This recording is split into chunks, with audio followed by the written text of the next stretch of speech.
Assalamu alaikum. Welcome to my YouTube channel Knowledge for Students. Students, today we are starting class number 22. And in today's class, we are going to talk about part 2 of present indefinite. Present indefinite का part 1 हमने पिछली class में पढ़ा था, तो आज की class में हम प्रेजेंट इंडेफिनेट का दूसरा पार्ट पढ़ने जा रहे हैं। सो स्टूडेंट्स, क्लास शुरू करने से पहले अगर अभी तक आप लोगों ने मेरे चैनल को सब्सक्राइब नहीं किया तो प्लीज़ सब्सक्राइब के बटन पे क्लिक कर दें, और अगर आपको मेरी वीडियोस पसंद आ रही हैं तो प्लीज़ ज़रूर लाइक के बटन पे क्लिक करो यार। और अगर आपको सीखने को मिल रहा है इन क्लासेस से तो अपने दोस्तों के साथ भी शेयर करें, ताकि ये नॉलेज सिर्फ आप तक महदूद ना रहे बल्कि उन तक भी पहुंच सके। और अगर आपको कोई मसला मसाइल हो रहा है तो प्लीज़ कमेंट्स बॉक्स में जाके ज़रूर कमेंट्स करें। तो चलें गाइस, हम स्टार्ट करते हैं पार्ट 2 प्रेजेंट इंडेफिनेट का। So students, present indefinite part 2।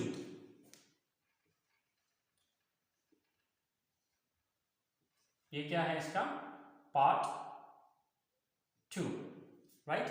अब पार्ट 2, जैसे कि पिछली क्लास के अंदर मैंने बताया था आपको कि पार्ट 2 जो उसमें सब्जेक्ट यूज होंगे वो सब्जेक्ट होगा he, she, it and singular noun.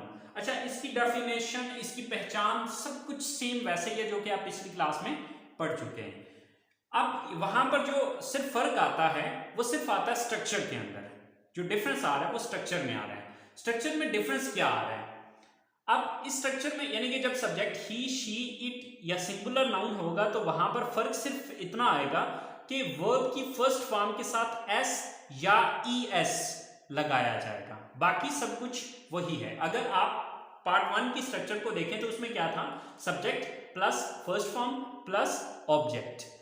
अब आज की स्ट्रक्चर में फर्क सिर्फ इतना है कि यहां पे हम क्या कर रहे हैं? सब्जेक्ट, फर्स्ट फॉर्म, एस या एस के साथ। सिर्फ ये चीज, एक जो नई चीज या चेंज आ रहा है वो सिर्फ इस चीज का है और कोई डिफरेंस नहीं है। पार्ट 1 और पार्ट 2 में कोई लंबी चौड़ी कहानी नहीं है, कोई लंबा चौड़ा डिफरेंस नहीं है। फर्क सिर्फ आता है एस या ईएस का, दैट्स इट। इसके अलावा इसमें कोई चेंज नहीं है, बाकी वही है। अगर आप एस या ईएस को हाइड कर देते हैं या यहां से रिमूव कर देते हैं तो ये स्ट्रक्चर आपकी पार्ट 1 की बन जाएगी, ठीक है। और अगर आप एस या ईएस को छोड़ देते हैं यानी कि लगा देते हैं, यहां पर लिख देते हैं, तो ये क्या हो जाएगा? ये पार्ट 2 की स्ट्रक्चर बन जाएगी, ठीक है। अच्छा, अब हमें ये चीज समझनी है, जैसे कि अब आपके जहन में एक सवाल आना चाहिए था कि सर हमें कैसे पता चलेगा कि किस वर्ब के साथ हमने एस लगाना है और किस वर्ब के साथ ईएस लगाना है। तो डियर, उसके लिए मैं आपको रूल बता रहा हूं कि कहां पर एस लगाना है और कहां पर ईएस लगाना है। आपने देखना है वर्ब के आखिरी स्पेलिंग। अगर वर्ब के लास्ट स्पेल जो है वो s, s h, c h, x या ओ, इनमें से कोई भी आखिरी स्पेल में से आ रहा है तो उसके साथ आप ईएस का इजाफा करेंगे। यानी कि जितने भी वर्ब्स जिनके लास्ट पर इन 5 में से कोई भी स्पेलिंग आ रहा है तो उसके साथ आपने क्या करना है? ईएस का इजाफा करना है, वरना सिर्फ एस का, ठीक है। ईएस का इजाफा कहां पर होगा? जहां पर वर्ब के आखिरी spell s, s h, c h, x या फिर ओ, इनमें से इन 5 में से जो भी लास्ट स्पेल जिस वर्ब के एंड पे आ रहे होंगे वहां पर हमें ईएस लगाना होगा, वरना हम सिर्फ एस का इजाफा करेंगे। मिसाल के तौर पे टीच। अब ये टीच है तो इसके आखिरी जो 2 स्पेल हैं वो क्या है? C h. तो ये देखें सी एच, अगर सी एच आ रहा हो तो उसके साथ किसका इजाफा करेंगे? ईएस का इजाफा करेंगे। तो यहां पर मुझे क्या करना पड़ेगा? ईएस लगाना पड़ेगा। सिर्फ अकेला एस मैं यहां पर नहीं लगा सकता। इसी तरह से फर्ज करें हमारे पास एक वर्ब है गो, तो आप देखिए गो का जो लास्ट स्पेल है वो ओ है, ओ, ठीक है। तो अब इसका आखिरी स्पेलिंग ओ आ रहा है तो इसके साथ फिर मुझे ईएस लगाना पड़ेगा। इसी तरह से हमारे पास एक वर्ब है मिक्स, ठीक है। तो अब मिक्स का जो आखिरी स्पेल है वो एक्स है, ओके। सो अब मुझे यहां पर ईएस का इजाफा करना पड़ेगा जब सब्जेक्ट ही, शी, इट या सिंगल नेम, सिंगुलर नाउन का मतलब होता है एक नाम, ठीक है। सो एक नाम जब होगा तो उस सूरत में एस या ईएस लगाना पड़ेगा। अच्छा, अब ये तो हमने सारे ईएस वाले देखे, 1-2 हम देख लेते हैं जहां पर हमने सिर्फ एस लगाना है। मिसाल के तौर पे हमारे पास जो नेक्स्ट वर्ब है वो है वर्क। अब देखिए वर्क के एंड पे इन 5 में से कोई भी नहीं है, ना एस है, ना एस एच है, ना सी एच है, ना एक्स है, ना ही ओ है। तो यहां पर मैं ई एस का इजाफा नहीं बल्कि सिर्फ एस का इजाफा करूंगा। तो अब इसको WORKS वर्क्स कर दूंगा, ठीक है। सेम लाइक दैट फर्स्ट करें हमारे पास एक वर्ब है रेन, यानी कि बारिश होना। तो अब इसके एंड पे इन 5 में से कोई भी नहीं आ रहा, तो मैं सिंपल एस लगाऊंगा। तो आई होप सो आपको इस एस या ई एस वाले चक्कर की समझ आ गई होगी। तो चले हम सेंटेंसेस बना के देखते हैं कि हम इसके सेंटेंसेस किस तरह से बनाएंगे। सो स्टूडेंट्स, आयशा अपना वक्त जाया करती है। सो यहां पर सब्जेक्ट क्या है? आयशा।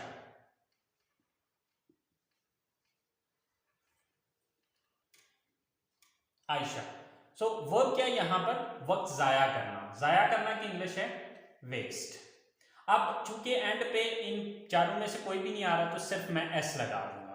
तो आयशा वेस्ट्स, अपना वक्त जाया करती है, सो हर टाइम। सो आयशा वेस्ट्स हर टाइम। आयशा अपना वक्त जाया करती है। वो अपने भाई को मारता है। सो सब्जेक्ट कौन है? वो एक लड़का है, ही। वर्ब क्या है? काम क्या करता है? मारता है, बीट। अब देखें आखिरी स्पेल क्या है, यानी कि इन चारों पांचों में से नहीं है तो यहां पर सिर्फ एस लगेगा। सो ही बीट्स, ही बीट्स अपने भाई को, हिज ब्रदर। ही बीट्स हिज ब्रदर, वो अपने भाई को मारता है। वो किताबें खरीदती है। सो सब्जेक्ट कौन है? शी। वर्ब क्या है यहां पे? खरीदना, बाय। अब वाई जो है इनमें से नहीं है तो सिर्फ इसके साथ भी एस ही लगाएंगे। शी बाइज, क्या खरीदती है? बुक्स। शी बाइज बुक्स, वो किताबें खरीदती है। तो स्टूडेंट्स, अगर यहां पर कोई भी ऐसा वर्ब आ रहा होता जिसके आखिरी स्पेल इन में से कोई एक होता तो उसके साथ फिर मुझे ई एस लगाना पड़ता। मिसाल के तौर पे चले मैं एक एग्जांपल ले लेता हूं। जैसे कि हमारे पास एक सेंटेंस है कि वो कॉलेज जाती है, वो कॉलेज जाती है। So she go. अब देखिए इसके आखिरी स्पेल क्या है? ओ है, तो इसके साथ फिर मुझे ई एस लगाना पड़ेगा। So she goes to college, she goes to college, वो कॉलेज जाती है। सो स्टूडेंट्स, ये हमारे इसके पॉजिटिव सेंटेंसेस हैं। आई होप सो अब आपको इसकी समझ आ चुकी होगी। तो चलें अब हम इसके नेगेटिव्स को देख लेते हैं। सो स्टूडेंट्स, नेगेटिव सेंटेंसेस बनाने के लिए अब इसकी स्ट्रक्चर क्या होगी? Subject plus does not plus first form plus object. अच्छा स्टूडेंट्स, अब आपके जहन में एक सवाल आ रहा होगा, और वो सवाल क्या होगा? वो सवाल ये होगा कि सर अब वो एस या ई एस क्यों यहां से खत्म हो गया? यानी कि पॉजिटिव सेंटेंसेस के अंदर हम वर्ब की फर्स्ट फॉर्म के साथ एस या ई एस लगा रहे थे, तो यहां पे क्यों नहीं आ रहा?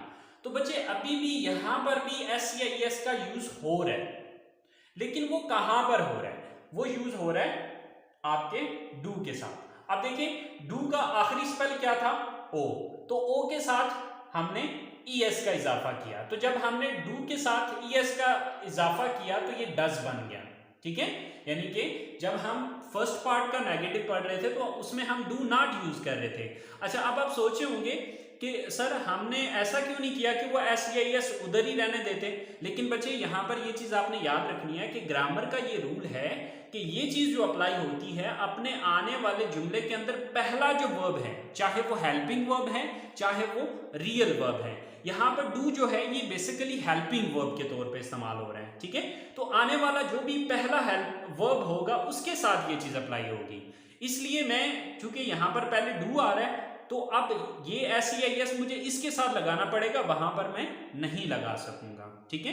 तो ये बात आप देखेंगे जब हम पॉजिटिव सेंटेंसेस को डिस्कस कर रहे थे तो पॉजिटिव सेंटेंसेस में डू नहीं आ रहा था, यानी कि सब्जेक्ट के फौरन बाद हमारे पास फर्स्ट फॉर्म आ रही थी। इसलिए हमने इसके साथ SEIS का इजाफा किया था, ठीक है। लेकिन अब जब हम इसका नेगेटिव बना रहे हैं तो नेगेटिव बनाने के अंदर हमारे पास डू आ रहा है, यानी कि सब्जेक्ट के फौरन बाद डू आ रहा है। तो जो डू हेल्पिंग वर्ब है इसके साथ हम अब ES का इजाफा कर रहे हैं। S या ES का इजाफा करना था, लेकिन यहां पर सिर्फ ES का इजाफा हो पाएगा। क्यों? क्योंकि इसके आखिरी स्पेलिंग जो डू के हैं वो O है।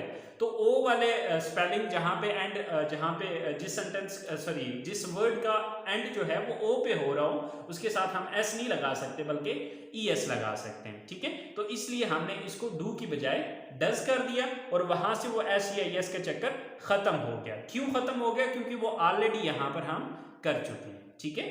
तो हमारे पास पहला सेंटेंस है वो कपड़े सिलाई नहीं करता है। सो सब्जेक्ट कौन है? वो, यानी कि वो एक लड़का, ही। देन डज नॉट, सिलाई करना, वो क्या है यहाँ पे?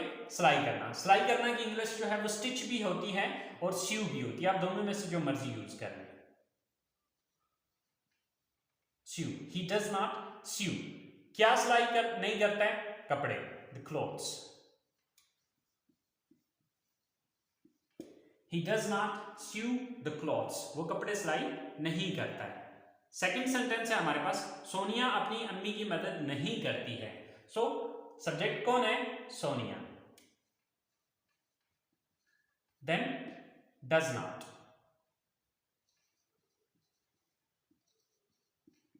वर्ब क्या है यहां पे? मदद करना, help. Sonia does not help, किसकी मदद नहीं करती? अपनी अम्मी की, her mother. So Sonia does not help her mother. इसी तरह से लास्ट सेंटेंस है हमारे पास, वो अपनी पढ़ाई पर तवज्जो नहीं देती है। सो वो लड़की, यानी कि सब्जेक्ट कौन है? वो एक लड़की है, she. Then does not, verb क्या है यहां पे? तवज्जो देना, concentrate. She does not concentrate, किस पर तवज्जो देने की बात हो रही है? अपनी पढ़ाई, her studies. So she does not concentrate on her studies. She does not concentrate on her studies. वो अपनी पढ़ाई पर तवज्जो नहीं देती है। So students, I hope so आपको do और does का चक्कर समझ में आ गया होगा कि ये does कैसे बना या किस वजह से बना, ठीक है। तो ये चीज याद रखनी है कि does कहां पर आएगा? जब सब्जेक्ट he, she, it या सिंगल नेम होगा तो वहां पर आपने does not लगा देना है। सो स्टूडेंट्स, ये हमारे नेगेटिव सेंटेंसेस हैं और अब हम इसके लास्ट सेंटेंसेस पढ़ते हैं, इंट्रोगेटिव सेंटेंसेस। तो जैसे कि इंट्रोगेटिव सेंटेंसेस का आपको ऑलरेडी पता है कि नेगेटिव के अंदर जिस लफ्ज के बाद नॉट लगाया हुआ है उसी लफ्ज को उठा के जुमले के शुरू में ले आना है। तो यहाँ पर हमने नॉट किसके बाद लगाया था? डज के बाद। तो इसी डज को उठा के सेंटेंस के शुरू में लगाएंगे तो ये इसका इंट्रोगेटिव बन जाएगा। तो चलिए आइए देखते हैं इसके interrogative sentences. So students, interrogative sentence बनाने के स्ट्रक्चर क्या है? First of all does, then subject, then first form of the verb and then object and at the end there is a question mark. So हमारे पास सबसे पहला sentence है, क्या वो मोबाइल फोन मरम्मत करता है? सो सबसे पहले डज, देन सब्जेक्ट कौन है? वो, यानी कि वो एक लड़का है, डज ही। वर्ब क्या है यहां पे? मरम्मत करना, mobile phone repair. Does he repair, मरम्मत करना की इंग्लिश क्या होती है? रिपेयर। डज ही रिपेयर, क्या रिपेयर करने की बात हो रही है? Mobile phone.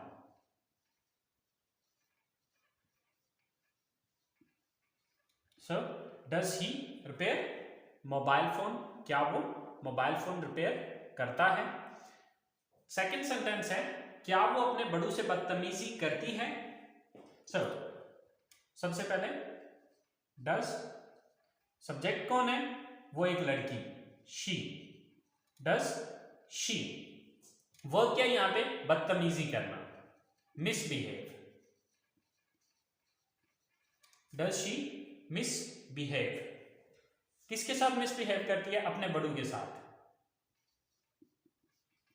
With her elders.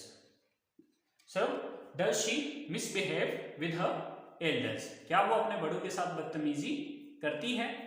Last sentence है हमारे पास, वो क्यों कपड़े धोती है, वो क्यों कपड़े धोती है। अच्छा, अब इस सेंटेंस के अंदर हमारे पास क्वेश्चन वर्ड आ रहा है, तो यहां पर जैसे कि पिछली क्लास में मैंने आपको बताया था कि क्वेश्चन वर्ड जो है वो इसी सिंपल इंटरोगेटिव सेंटेंस के शुरू में आएगा। तो सबसे पहले क्यों की इंग्लिश आएगी, क्योंकि क्यों जो है वो एक क्वेश्चन वर्ड है, ठीक है। तो क्यों की इंग्लिश क्या है, वाई। अब इसके बाद ये स्ट्रक्चर लगेगी, why does, why does. Subject कौन है, वो शी। वाई डज शी, क्या करती है, काम कौन सा करती है, वर्क क्या है यहाँ पे, वॉश, धोती है। वाई डज शी वॉश, क्या धोती है, कपड़े। Why does she wash the clothes. So why does she wash the clothes. So students, ये इसके इंट्रोगेटिव सेंटेंसेस हैं। आई होप सो आपको प्रेजेंट इंडेफिनिट टेंस का जो सेकंड पार्ट है वो समझ में आ गया होगा। अगर फिर भी आपको कोई चीज़ समझ में नहीं आई है तो प्लीज़ आप लोग कमेंट्स बॉक्स में जाके कमेंट्स कर सकते हैं। अगर पहला पार्ट समझ आ गया तो पार्ट 1 और पार्ट 2 के अंदर जैसे कि मैंने बताया कि सिर्फ एस या यस का ही डिफरेंस आ रहे हैं, ठीक है।